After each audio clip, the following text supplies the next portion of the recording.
Welcome to the Slop Temple. We pray this video helps. In this video, I will explain how to make beef Mami pang Negosyo. To start, choose quality beef cuts like brisket or short ribs for a rich base. You'll also need fresh Mickey noodles, aromatic ingredients such as ginger, garlic, and star anise, plus green onions for garnish. Don't forget your essential seasonings: soy sauce, fish sauce, and a hint of sugar to balance the flavors. This foundation is crucial for a delicious and profitable beef Mami.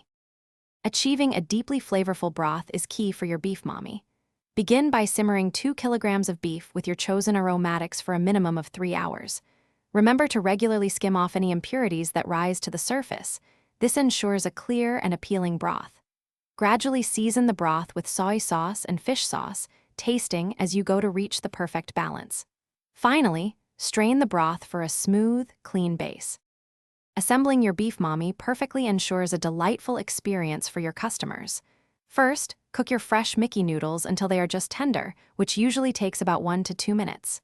Next, slice the tender beef thinly against the grain. This makes it easier to eat.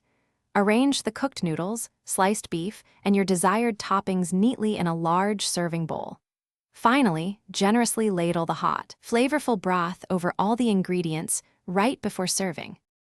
For a successful beef Mami business, presentation and consistency are vital. Garnish each bowl generously with chopped green onions, crispy fried garlic, and a perfectly boiled egg.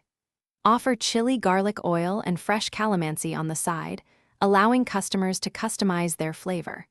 Always maintain consistent quality and portion sizes to ensure customer satisfaction and repeat business. Remember to calculate your ingredient costs carefully to set a profitable selling price.